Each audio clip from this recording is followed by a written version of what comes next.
सब काम सुंदरता से करते हुए निरंतर परमात्मा की याद में डूबा रहे और सब काम सच्चाई के साथ, लगन के साथ बनते रहे।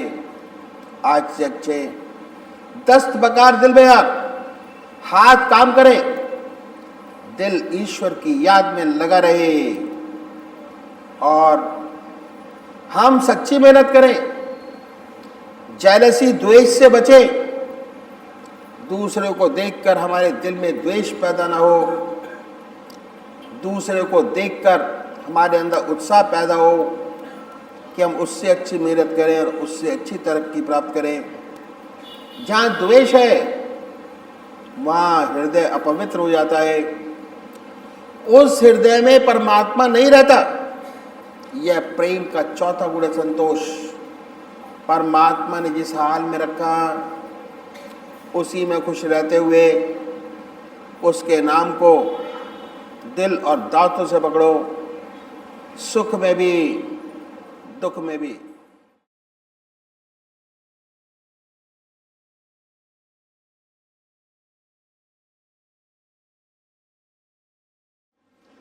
కనుక ప్రేమ యొక్క మరొక లక్షణం సంతోషం. ఎల్లప్పుడూ కూడా సంతోషంగా ఉండాలి. మన మనస్సు ఎల్లప్పుడూ కూడా సంతోషంగా ఉండాలి. మన జీవన విధానం కూడా ఎల్లప్పుడూ సంతోషంగా ఉండాలి. పరమాత్మ మనల్ని ఏ పరిస్థితుల్లో ఉంచినా సరే ఆ పరిస్థితుల యొక్క ప్రభావం మన మనసుపై పడకూడదు. మనసు నిరంతరం సంతోషమయ స్థితిలో ఉండాలి. దీని గురించి మా పరమ పూజ్య గురుదేవులు యశ్పాల్జీ మహారాజ్ గారు, పరమ పూజ్య భాయ్ సాబ్జీ ఏమని చెప్తూ ఉండేవారంటే, ఈ ప్రపంచం అనేది సారమైన నిస్సారమైన అనగా శాశ్వతమైన అశాశ్వతమైన వస్తువులతో తయారైంది. ఇందులో ఉండేటువంటి జీవులు కానీ సంసార బంధనాలు కానీ ఇవన్నీ కూడా పనికొచ్చేవి పనికిరానివి రెండూ కూడా ఉన్నాయి. కానీ మనకి ఏవి కావాలో అవే స్వీకరించాలి. ప్రపంచం నుంచి మనల్ని సంతోషంగా ఏ పరిస్థితులు అయితే ఉంచుతాయో, ఏ వ్యక్తులైతే మనల్ని సంతోషకర పరిస్థితుల్లో ఉంచుతారో అవే స్వీకరించాలి అని తెలియచేస్తూ ఉండేవారు. ఎందుకని పరమాత్మ ఏ స్థితిలో ఉంచినా సరే మనసు యొక్క ప్రభావం, ఆ పరిస్థితుల యొక్క ప్రభావం మనసుపై పడకూడదు. ఏ మనసు అయితే నిరంతరం సంతోషంగా ఉంటుందో అదే పరమాత్మ ధ్యానాన్ని చేయగలుగుతుంది. మనది గృహస్థ మార్గం, విశేషించి మనందరం కూడా గృహస్థులం, ఈ ప్రపంచంలో ఉంటూ ఉన్నాం, సంసారం సమాజం అందరి మధ్యన ఉంటూ ఉన్నాం. కనుక అందరి మధ్యన ఉంటూ శరీరం ప్రాపంచిక పనులకి కేటాయిస్తూ మనసు ద్వారా ఆధ్యాత్మిక సాధన చేయడం మన విధి విధానం. కనుక భగవంతుడు ఏ పరిస్థితిలో ఉంచినా, కష్టాలు కానివ్వండి సుఖాలు కానివ్వండి, కష్టాల్లో ఉన్నా సరే మనసుపై దాని ప్రభావం పడకూడదు. సుఖంలో ఉన్నా సరే మనసు ఎప్పుడూ కూడా ఎగిరెగిరి పడకుండా శాంతమైన స్వభావంలో ఉండాలి. సంతోషం అనేది మనసుని లేదా మనిషిని ఎల్లప్పుడూ ఉత్సాహంగా ఉంచుతుంది. కనుక సంతోషం నిరంతరం మానసికంగా మనసుతో సంతోషం కలిగి ఉండడం అనేది ప్రేమ యొక్క 4వ విశేష గుణము అని చెప్తూ ఉన్నారు. प्रेम 5वां गुण है, त्याग, इशार और कुर्बानी। एक दिया जलता है, तेल और बातें ठीक है, रोशनी अच्छी देगा, धीरे धीरे उसमें धुआं पैदा हो जाता है, तो क्या करते हैं, कैंची से उसकी लौ को काट देते हैं। तेल डाल दिया, तेल जलने के लगता है, फिर रोशनी देने लगता है। जब परमात्मा की असीम दया कृपा से हृदय में उस प्रेम का परमात्मा का प्रेम जागृत हो जाए, तो फिर ऐसे साधक को चाहिए कि त्याग की कैंची से उस लौ को सदैव प्रज्वलित करता रहे। ऐसा ना हो कि उसमें धुआं पैदा हो जाए। त्याग है शरीर का, त्याग है समय का, त्याग है धन का। ये सब त्याग हमें अपनी लौ को कायम रखने में मदद करता है। और सबसे अच्छा त्याग है मन का। मन निरंतर परमात्मा की याद में लगा रहे, एक भी क्षण को इधर आधर न रहे, ये सबसे ऊंचा त्याग है। और जब हमारा हृदय में जागृत हो जाती है उसकी लौ, तब निरंतर जलती रहती है और हमारा अपना दीपक जल जाता है और दूसरे चिरागों को जलाता है। तो ये बहुत ज़रूरी है। ईश्वर की याद निरंतर हमारे हृदय में चलते फिरते, खाते पीते, सोते जागते बनी रहे, तब हमारे हृदय में ऐसी रोशनी, ऐसा प्रकाश पैदा होगा कि दूसरे लोग आएंगे, उनका हृदय भी प्रकाशमय हो जाएगा। हम कहते हैं पतंगा बहुत प्रेमी है, लौ पर अपने प्राणों को नछावर कर देता है, पर यह भूल जाते हैं कि पतंगा कब जलता है, तब जलता है जबकि लौ को पहले जल लेती है। पतंगा अपने आप को जलाता है। तो ये रास्ता है अध्यात्म के विकास का, फैलाव का। हमारे हृदय में सच्ची लौ जागृत हो जाती है, सच्चा प्रेम अपने इष्ट देव के प्रति जागृत हो जाता है, परमात्मा से नाता जुड़ जाता है, प्रेम से परमात्मा मिलता है। विनय और प्रेम ये देव विशेष गुण है जो हमें ईश्वर तक ले जाते हैं, हमारा जीवन को सच्चा लक्ष्य दिखाते हैं। कहा है विनय प्रेम बस भई भवानी, खसी माल मूरत मुस्कानी। विनय सत प्रेम से, ईश्वरीय सद्गुरु कृपा से हृदय में प्रभु प्रेम की लौ जागृत हो जाती है, तो हृदय निरंतर प्रभु प्रेम में सरोवर डूबा रहता है, आत्मीय अवस्था प्राप्त हो जाती है, साधक शांत हो जीवन मुक्त अवस्था में ज्योतिर्मय बना रहता है।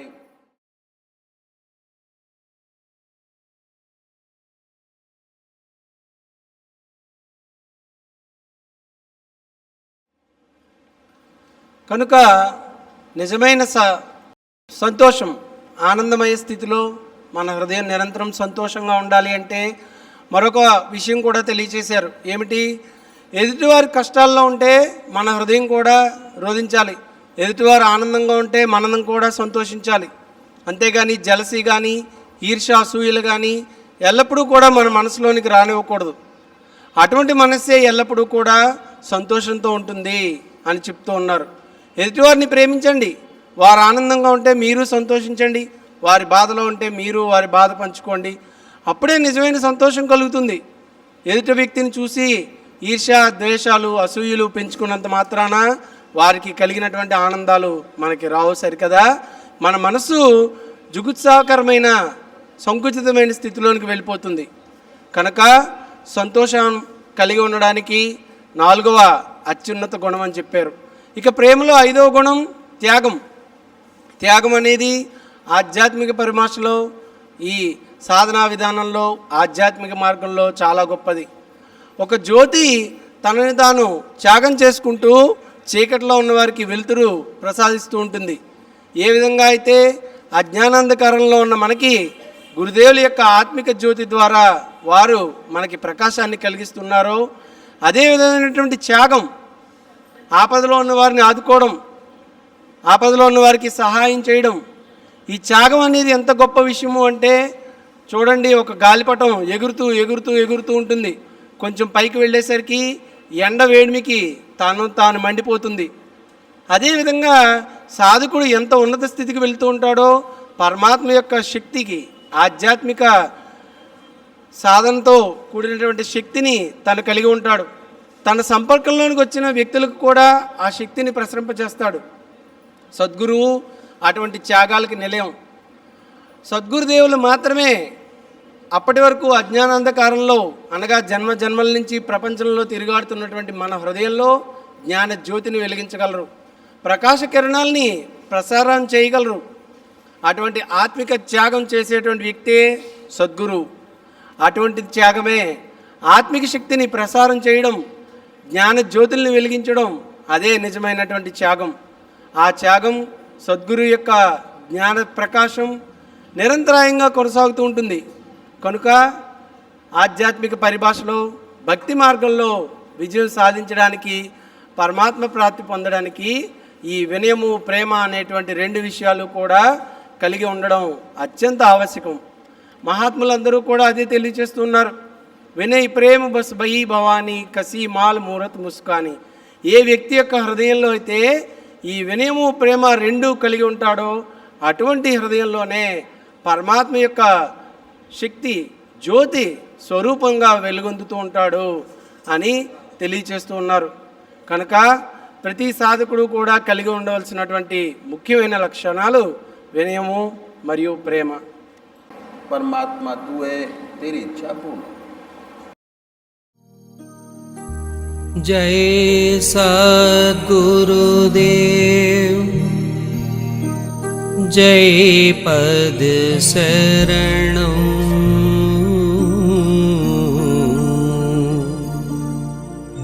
श्री स्वरूप चरणं शरणं। जय सद्गुरुदेव, जय पद शरणं,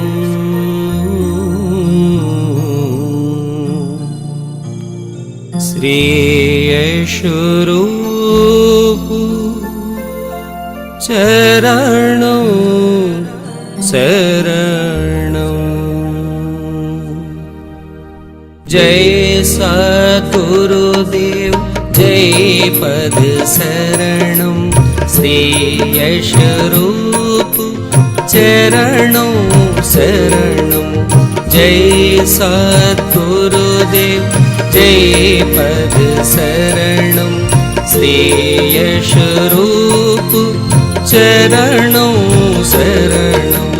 जय सद्गुरुदेव, जय पद शरणं, श्री स्वरूप चरणं शरणं। जय सद्गुरुदेव, जय पद शरणं, श्री स्वरूप चरणं शरणं। जय सद्गुरुदेव, जय पद शरणं, श्री स्वरूप चरणं शरणं। जय सद्गुरुदेव, जय पद शरणं, श्री स्वरूप चरणं शरणं।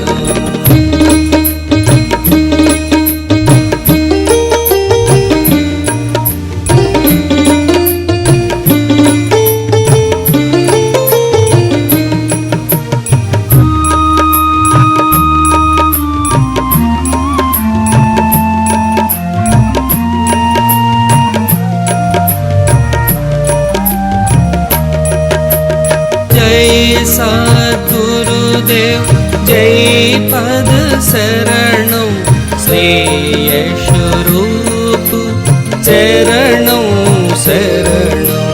जय सद्गुरुदेव, जय पद शरणं, श्री स्वरूप चरणं शरणं।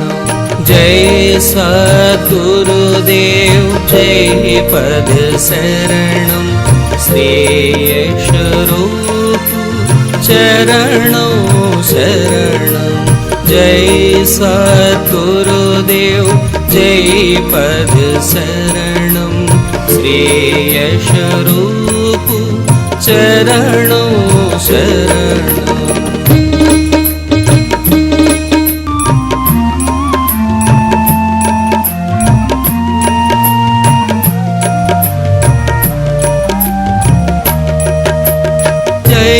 सद्गुरुदेव, जय पद शरणं, श्री स्वरूप चरणं शरणं। जय सद्गुरुदेव, जय पद शरणं, श्री स्वरूप चरणं शरणं। जय सद्गुरुदेव, जय पद शरणं, श्री स्वरूप चरणं शरणं। जय सद्गुरुदेव, जय पद शरणं, श्री स्वरूप चरणं शरणं।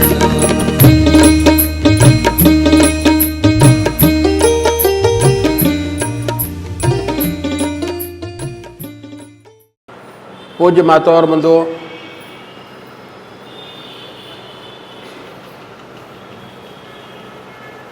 हमारा अखिल भारतीय संत मत सत्संग ध्यान योग, सहज योग, आनंद ही आनंद है, आनंद योग।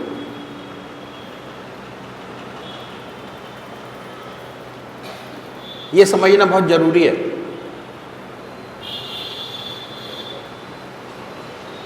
कि ध्यान योग आनंद योग पे क्यों प्रेशर है,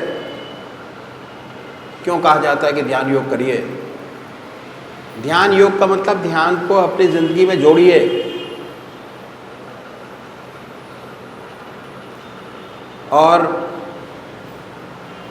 उसी को आगे बढ़ाइए, ध्यान योग को।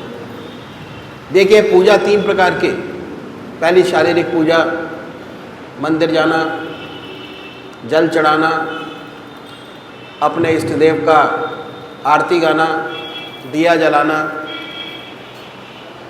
भजन गाना, कीर्तन करना। ये पहले स्टेज की पूजा। इसका फायदा होता है भगवत ध्यान में मन लगता है, पर इसका विशेष लाभ नहीं।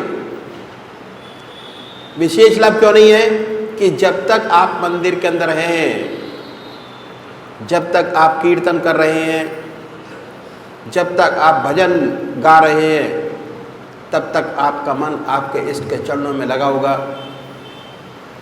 और जैसे ही वहाँ से बाहर निकले या भजन खत्म हुआ, फिर वैसे के वैसे संसार में आ जाते हैं। इसका इतना लाभ नहीं।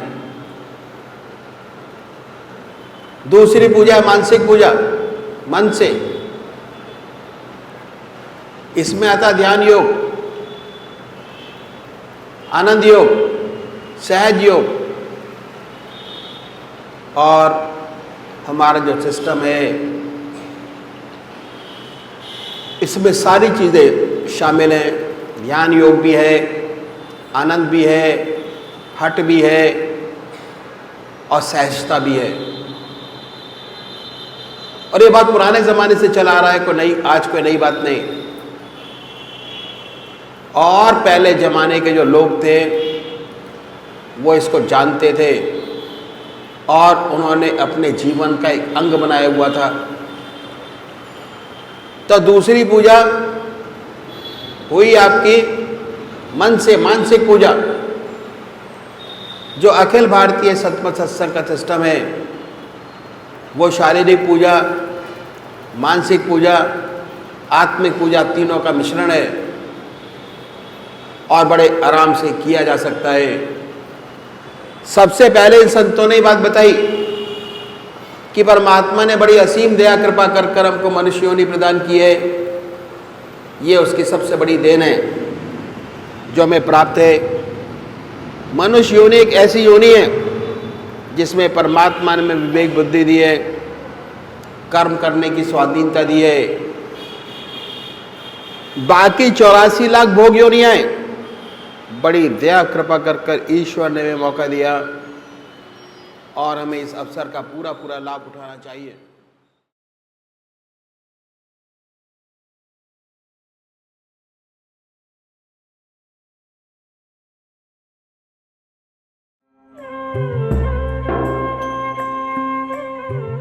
ध्यान योग के कार्यक्रम आनंद योग से निशुल्क जुड़ने के लिए संपर्क करें 9810239677।